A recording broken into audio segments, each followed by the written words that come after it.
Baik, terima kasih atas kesempatannya. Nama saya Puji Rahayu dengan NIM 2017-310-675. Di sini saya dari kelompok 10 akan melanjutkan presentasi dari kelompok sebelumnya. Next.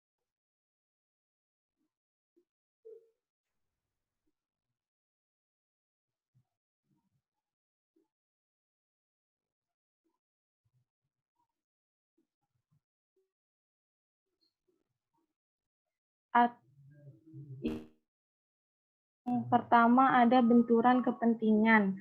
Aturan etika profesi akuntan publik meminta agar setiap praktisi harus mengambil langkah-langkah yang diperlukan untuk mengidentifikasi setiap situasi yang dapat menimbulkan benturan kepentingan, karena hal ini dapat menimbulkan ancaman terhadap kepatuhan pada prinsip dasar etika profesi.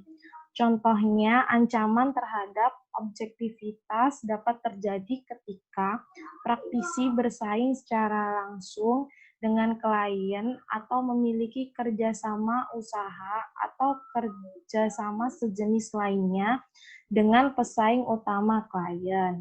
Ancaman terhadap objektivitas atau kerahasiaan ini dapat terjadi ketika praktisi memberikan jasa profesional untuk klien-klien yang kepentingannya saling berbenturan atau kepada klien-klien yang sedang saling berselisih dalam satu masalah atau transaksi. Nah, praktisi ini harus mengevaluasi setiap ancaman secara signifikan. Pengevaluasian tersebut ini harus dilakukan sebelum menerima atau meneruskan hubungan dengan klien atau perikatan dan mencakup pertimbangan mengenai ada tidaknya kepentingan bisnis atau hubungan dengan klien atau pihak ketiga yang dapat menimbulkan ancaman. Next.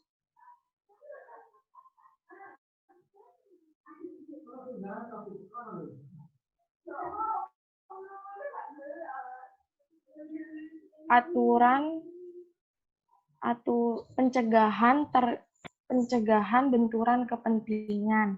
Nah, aturan etika profesi akuntan publik menyatakan bahwa pencegahan itu tergantung dari penyebab benturan kepentingan. Pencegahan yang dilakukan oleh praktisi umumnya harus mencakup hal-hal berikut. Yang pertama, memberitahu klien mengenai setiap kepentingan atau kegiatan bisnis KAP yang dapat menimbulkan benturan kepentingan dan memperoleh persetujuan untuk melanjutkan hubungan dengan klien berdasarkan kondisi tersebut. Yang kedua, memberitahu semua pihak yang relevan yang teridentifikasi mengenai pemberian jasa profesional oleh praktisi kepada kedua atau lebih klien yang kepentingannya saling berbenturan dan memperoleh persetujuan untuk melanjutkan hubungan dengan mereka berdasarkan kondisi tersebut. Yang ketiga, memberitahu klien mengenai pemberitahuan jasa profesional atau oleh praktisi secara tidak eksklusif untuk suatu klien. Contohnya, tidak bertindak secara eksklusif untuk suatu industri atau jasa tertentu, dan memperoleh persetujuan dari klien untuk bertindak demikian. Next.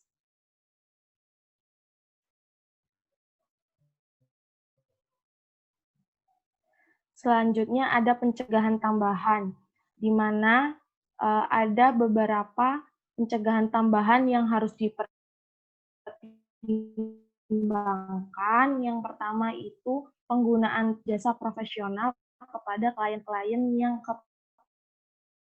kepentingannya saling berbenturan. Yang kedua, penetapan prosedur untuk mencegah akses informasi oleh pihak yang tidak berhak. Contohnya, pemisahan visi yang jelas atas masing-masing tim perikatan tersebut di atas dan menyimpan data. Yang ketiga, ada penetapan pedoman yang jelas bagi anggota tim perikatan, setiap rekan, dan staf KAP. Yang keempat, ada penggunaan perjanjian kerahasiaan yang ditandatangani oleh setiap rekan dan staf KAP. Yang terakhir, penelaahan secara berkala atas penerapan pencegahan oleh pejabat senior KAP yang tidak terlibat dalam perikatan. Next.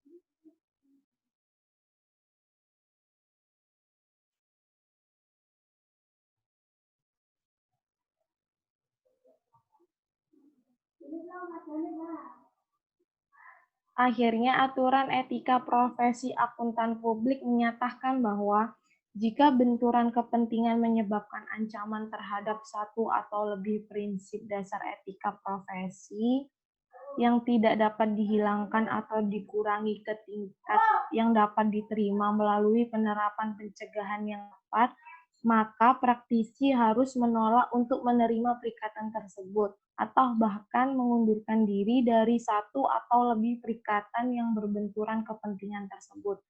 Namun, jika klien tidak memberikan persetujuan kepada praktisi dengan permohonan praktisi untuk memberikan jasa profesionalnya kepada pihak lain yang kepentingannya berbenturan dengan klien, maka praktisi tidak boleh melanjutkan pemberian jasa profesionalnya kepada salah satu dari pihak-pihak tersebut. Next.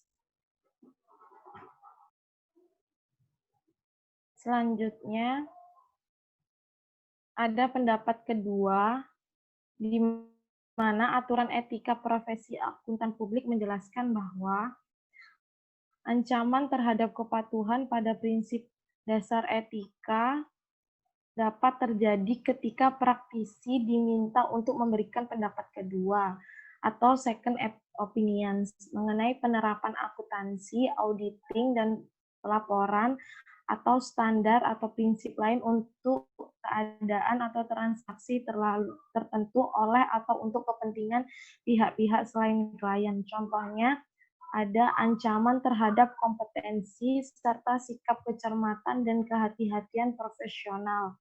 Dapat terjadi ketika pendapat kedua tidak didasarkan pada fakta yang sama, seperti fakta yang disajikan kepada praktisi yang memberikan pendapat pertama atau didasarkan pada bukti yang tidak memadai.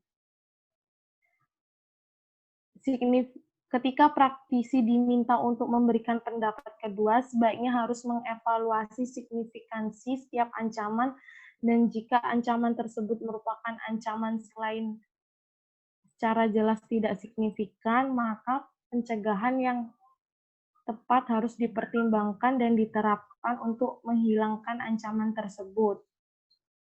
Nah, di sini ada 3 pencegahan ancaman. Yang pertama, meminta persetujuan dari klien untuk menghubungi praktisi yang memberikan pendapat pertama. Yang kedua itu menjelaskan keterbatasan pendapat mengenai yang diberi kepada klien. Yang ketiga, memberikan salinan kepada praktisi pendapat yang memberikan pendapat pertama. Next. Akhirnya, aturan etika profesi akuntan publik menyatakan jika perusahaan atau entitas yang meminta pendapat tidak memberikan persetujuannya kepada praktisi yang memberikan pendapat kedua untuk melakukan komunikasi dengan praktisi yang memberikan pendapat pertama, maka praktisi yang diminta untuk memberikan pendapat kedua tersebut harus mempertimbangkan seluruh fakta dan kondisi untuk menentukan tepat tidaknya pendapat kedua diberikan. Baik, selanjutnya akan dilanjutkan oleh rekan saya.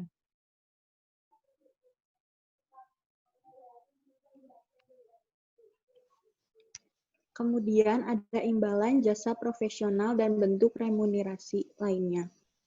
Aturan etika profesi akuntan publik menyatakan bahwa praktisi dapat mengusulkan jumlah imbalan jasa profesional yang dipandang sesuai.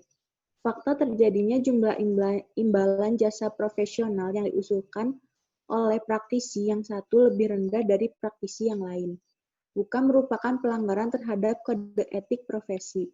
Namun, ancaman terhadap kepatuhan pada prinsip dasar etika profesi dapat saja terjadi dari besaran imbalan jasa profesional yang diusulkan. Sebagai contoh, ancaman kepentingan pribadi terhadap kompetensi serta sikap kecermatan dan kehati-hatian profesional dapat terjadi ketika besaran imbalan jasa profesional yang diusulkan sedemikian rendahnya, sehingga dapat mengakibatkan tidak dapat dilaksanakannya perikatan dengan baik berdasarkan standar teknis dan standar profesi yang berlaku. Signifikan ancaman akan tergantung dari beberapa faktor, seperti besaran imbalan jasa profesional yang diusulkan, serta jenis dan lingkup jasa profesional yang diberikan. Pencegahan tersebut mencakup antara lain ada dua. Yang pertama, membuat klien menyadari persyaratan dan kondisi perikatan, terutama dasar penentuan besaran imbalan jasa profesional, serta jenis dan lingkup jasa profesional yang diberikan. Kedua, mengalokasikan waktu yang memadai dan menggunakan staf yang kompeten dalam perikatan tersebut. Next. Aturan etika profesi akuntan publik menjelaskan bahwa imbalan jasa profesional yang bersifat kontingent telah digunakan secara luas untuk jasa profesional tertentu selain jasa asuransi. Namun, dalam situasi tertentu, imbalan jasa profesional yang bersifat kontingent dapat menimbulkan ancaman terhadap kepatuhan pada prinsip dasar etika profesi, yaitu ancaman kepentingan pribadi terhadap objektivitas. Signifikansi ancaman tersebut akan tergantung dari beberapa faktor, yaitu ada 4 faktor. Yang pertama, sifat perikatan. Kedua, tentang besaran imbalan jasa profesional yang dimungkinkan. Ketiga, dasar penetapan besaran imbalan jasa profesional. Dan yang keempat, ada tidaknya penelaahan hasil pekerjaan oleh pihak ketiga yang independen. Next. Aturan etika profesi akuntan publik menyatakan bahwa signifikansi setiap ancaman harus dievaluasi dan jika ancaman tersebut merupakan ancaman selain ancaman yang secara jelas tidak signifikan, maka pencegahan yang tepat harus dipertimbangkan dan diterapkan untuk menghilangkan ancaman tersebut atau menguranginya ke tingkat yang dapat diterima. Pencegahan tersebut mencakup, pertama, perjanjian tertulis dengan klien yang dibuat di muka mengenai dasar penentuan imbalan jasa profesional. Kedua, pengungkapan kepada pihak pengguna hasil pekerjaan praktisi mengenai dasar penentuan imbalan jasa profesional. Ketiga, kebijakan dan prosedur pengendalian mutu. Dan yang keempat, penelaahan oleh pihak ketiga yang objektif terhadap hasil pekerjaan praktisi. Next. Aturan profesi akuntan publik juga menyatakan bahwa praktisi dapat menerima imbalan jasa profesional rujukan atau komisi yang terkait dengan diterimanya suatu perikatan. Sebagai contoh, jika praktisi tidak memberikan jasa profesional tertentu yang dibutuhkan, maka imbalan jasa dapat diterima oleh praktisi tersebut sehubungan dengan rujukan klien yang berkelanjutan. Praktisi yang lain dapat menerima komisi dari pihak ketiga sehubungan dengan penjualan barang atau jasa kepada klien. Penerimaan imbalan jasa profesional rujukan atau komisi tersebut dapat menimbulkan ancaman kepentingan pribadi terhadap objektivitas, kompetensi, serta sikap kecermatan dan kehati-hatian profesional. Sehingga aturan etika profesi akuntan publik menyatakan bahwa setiap praktisi tidak boleh membayar atau menerima imbalan jasa profesional, rujukan, atau komisi, kecuali jika praktisi telah menerapkan pencegahan yang tepat untuk mengurangi ancaman atau menguranginya ke tingkat yang dapat diterima. Pencegahan tersebut mencakup ada dua. Yang pertama, mengungkapkan kepada klien mengenai perjanjian pembayaran atau penerimaan imbalan jasa profesional rujukan kepada praktisi lain atas suatu perikatan. Dan yang kedua, memperoleh persetujuan di muka dari klien mengenai penerimaan komisi dari pihak ketiga atas penjualan barang atau jasa kepada klien. Selanjutnya akan dilanjutkan oleh rekan saya.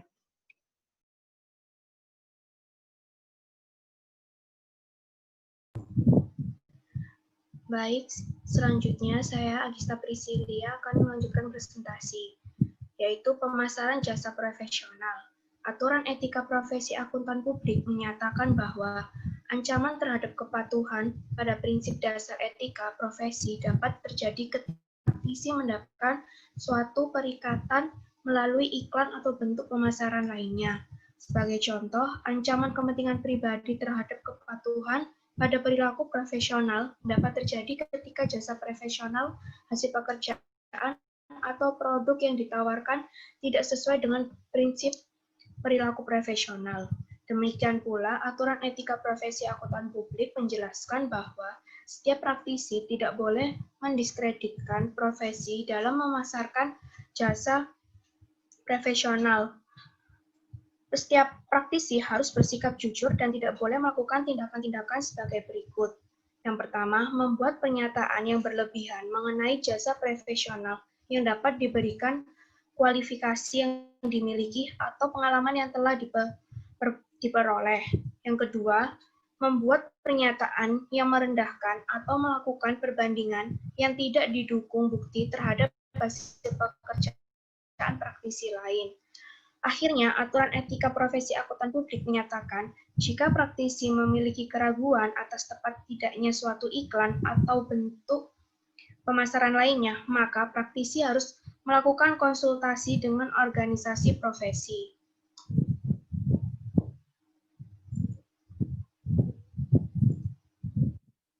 Selanjutnya ada penerimaan hadiah atau bentuk keramatamahan lainnya. Aturan etika profesi akuntan publik menyatakan bahwa praktisi maupun anggota keluarga langsung atau anggota keluarga dekatnya mungkin saja ditawari suatu hadiah atau bentuk keramatamahan lainnya oleh klien. Penerimaan pemberian tersebut dapat menimbulkan ancaman terhadap kepatuhan pada prinsip dasar etika profesi. Sebagai contoh, ancaman kepentingan pribadi terhadap objektivitas dapat terjadi ketika hadiah dari klien diterima, atau ancaman intimidasi terhadap objektivitas dapat terjadi sehubungan dengan kemungkinan dipublikasikannya penerimaan hadiah tersebut. Demikian pula aturan etika profesi akuntan publik menjelaskan bahwa signifikansi ancaman sangat beragam, tergantung dari sifat, nilai, dan maksud di balik pemberian tersebut. Jika pemberian tersebut disimpulkan oleh pihak ketiga yang rasional dan memiliki pengetahuan mengenai semua informasi yang relevan sebagai pemberian yang secara jelas tidak signifikan, maka praktisi dapat menyimpulkan pemberian tersebut sebagai pemberian yang diberikan dalam kondisi bisnis normal, yaitu pemberian yang tidak dimaksudkan untuk mempengaruhi pengambilan keputusan atau untuk memperoleh informasi. Selanjutnya, akhirnya aturan etika profesi akuntan publik menyatakan jika ancaman yang dievaluasi merupakan ancaman selain ancaman yang secara jelas tidak signifikan, maka pencegahan yang tepat untuk dipertimbangkan dan diterapkan untuk menghilangkan ancaman tersebut atau menguranginya ke tingkat yang dapat diterima. Jika ancaman tersebut tidak dapat dihilangkan atau dikurangi ke tingkat yang dapat diterima, maka praktisi tidak diperbolehkan untuk menerima pemberian tersebut. Selanjutnya akan dijelaskan oleh rekan saya.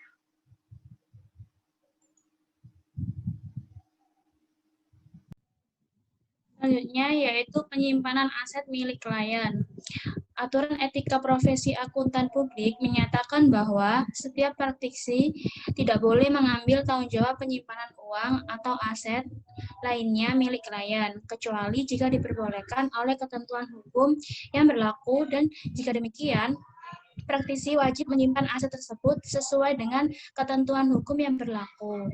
Penyimpanan aset klien dapat menimbulkan ancaman terhadap kepatuhan pada prinsip dasar etika profesi. Next.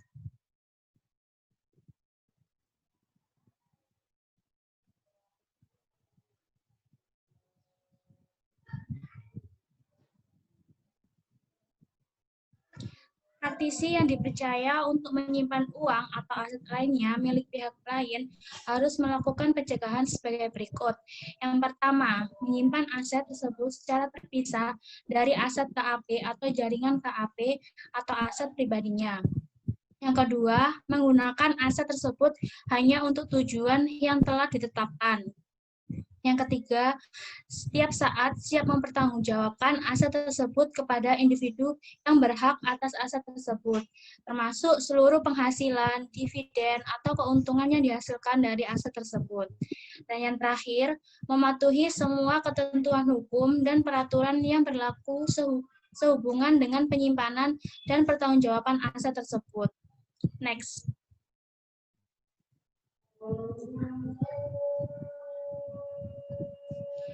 Akhirnya, aturan etika profesi akuntan publik meminta agar setiap praktisi harus selalu waspada terhadap ancaman atas kepatuhan pada prinsip dasar etika profesi yang dapat terjadi sehubungan dengan keterkaitan praktisi dengan aset tersebut. Sebagai contoh, keterkaitan praktisi dengan aset yang berhubungan dengan kegiatan ilegal, seperti pencucian uang. Sebagai bagian dari prosedur penerimaan klien dan perikatan, setiap praktisi harus melakukan wawancara yang memadai mengenai sumber aset tersebut dan mempertimbangkan kewajiban yang timbul berdasarkan ketentuan hukum dan peraturan yang berlaku. Dalam kondisi demikian, praktisi dapat mempertimbangkan untuk meminta nasihat hukum. Next.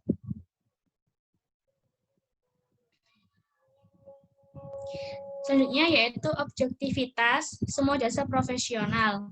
Aturan etika profesi akuntan publik menyatakan bahwa dalam memberikan jasa profesionalnya, setiap praktisi harus mempertimbangkan ada tidaknya ancaman terhadap kepatuhan pada prinsip dasar objektivitas yang dapat terjadi dari adanya kepentingan dalam atau kehubungan dengan klien maupun direktur, pejabat, ataupun karyawannya. Next.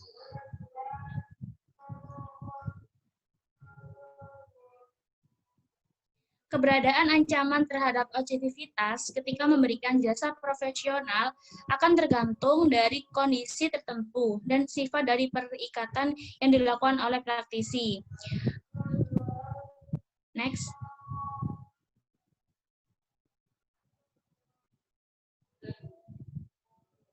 Pencegahan untuk menghilangkan atau mengurangi ancaman yang secara jelas tidak signifikan antara lain yang pertama, mengundurkan diri dari tim perikatan, selanjutnya menerapkan prosedur penyeliaan yang memadai, yang ketiga menghentikan hubungan keuangan atau hubungan bisnis yang atau dapat menimbulkan ancaman, yang keempat mendiskusikan ancaman tersebut dengan manajemen senior KAP atau jaringan KAP. Yang terakhir, mendiskusikan ancaman tersebut dengan pihak klien yang bertanggung jawab atas tata kelola perusahaan. Selanjutnya akan dilanjutkan oleh rekan saya. Baik, yang selanjutnya ada independensi. Independensi ini merupakan materi yang sangat penting. Kandungan dari independensi pada Kode Etik Akuntan Publik 2010 ini sama dengan kandungan independensi pada CEPA 2012 in Public Practice. Next.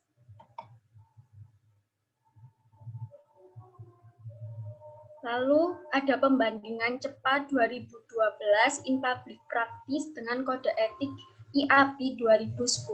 Kode Etik IAPI 2010 dengan CEPA in Public Practice tidak ada perbedaan.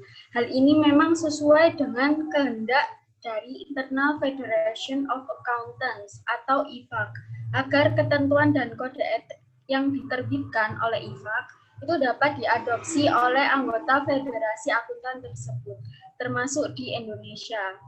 Next.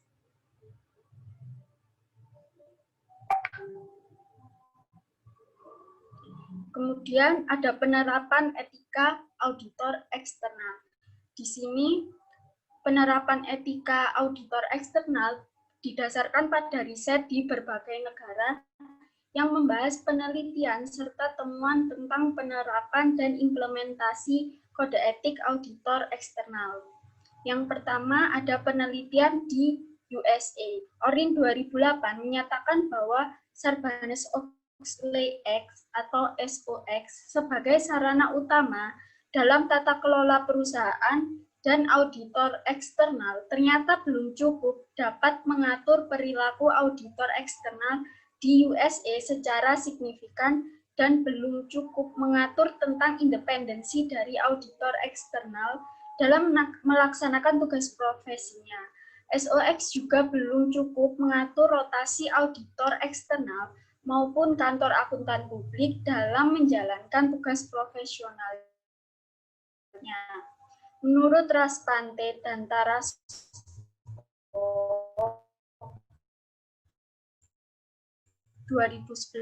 apabila tidak was kantorapan kode etik. Jebakan-jebakan ini ada 6. Yang pertama ada jebakan atas pernyataan ulang atau restatement dari laporan keuangan yang diterbitkan sebelumnya. Yang kedua ada jebakan atas surat penugasan setelah masa transisi pada merger dan akuisisi. Kemudian yang ketiga ada jebakan atas terbukanya kerahasiaan klien. Yang keempat ada jebakan atas pengabaian dari persetujuan partnership dan pekerjaan. Lalu yang kelima ada jebakan atas partner yang tidak puas dengan klien. Dan yang terakhir ada jebakan atas adanya kewajiban dari pekerjaan sebelumnya yang muncul setelah akuisisi. Kemudian penelitian yang kedua ada di Eropa Timur. Moldovanu 2010 menyatakan bahwa CEPA yang diterbitkan oleh IFAB telah diadopsi oleh The Chamber of Financial Auditors of Romania. Menurut Moldovanu 2010, penerapan dari kode etik auditor eksternal itu menghadapi suatu ancaman yang substantif terhadap ketaatan pada prinsip-prinsip dasar etika profesi, yakni besarnya imbalan dan remunerasi atau kompensasi yang diterima oleh auditor eksternal. Jadi dapat disimpulkan semakin memadai imbalan dan remunerasi atau kompensasi yang diterima oleh auditor eksternal, maka semakin tinggi ketaatannya pada kode etik profesi. Kemudian penelitian yang terakhir ada di Asia. Akman 2011 menyatakan bahwa di Turki, umur dan gender auditor eksternal itu berkorelasi secara positif dengan persepsi auditor eksternal terhadap kode etik profesi. Artinya, semakin berumur dan semakin lama pengalaman dari seorang auditor eksternal itu, maka semakin dia memahami kode etik profesinya. Demikian pula, perempuan dipandang lebih dapat memahami kode etik profesi dibandingkan laki-laki. Kemudian, penelitian kedua yaitu Grafikin dan Lindawati 2012 melakukan penelitian terhadap faktor-faktor yang mempengaruhi akuntan publik di Indonesia dalam menerapkan kode etik sebagai standar untuk melakukan audit serta meneliti kegiatan yang penting yang dilakukan oleh akuntan publik di Indonesia sebagai agen moral untuk menyadarkan nilai-nilai profesional. Hasil penelitian mereka menunjukkan bahwa di Indonesia pengembangan dan perbaikan efektivitas penerapan kode etik profesi akuntan publik itu dipengaruhi oleh penalaran moral dari akuntan publik tersebut. Nah, dari penelitian di berbagai negara ini tampak jelas bahwa penerapan etika pada auditor eksternal itu merupakan proses yang berkelanjutan serta dilaksanakan secara berkesinambungan. Penerapan etika tersebut berjalan efektif apabila auditor eksternal itu secara pribadi maupun organisasi profesi akuntan publik terus-menerus berupaya untuk memahami kode etik profesi yang didasarkan pada penalaran moral yang baik. Menurut Powell 2012, hal ini dikarenakan pelaksanaan etika itu selalu akan menghadapi tekanan dari berbagai pihak. Baik, yang selanjutnya akan dilanjutkan oleh rekan saya.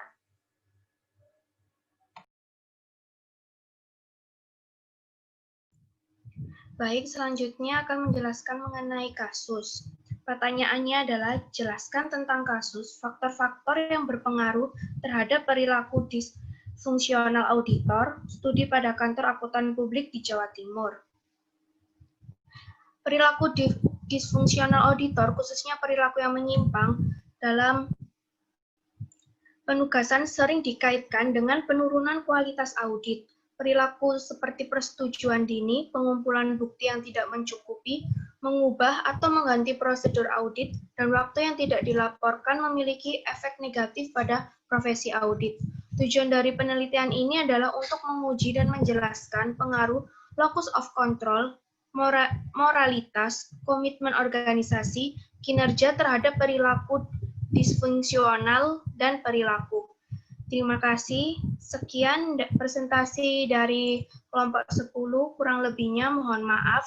Wassalamualaikum warahmatullahi wabarakatuh.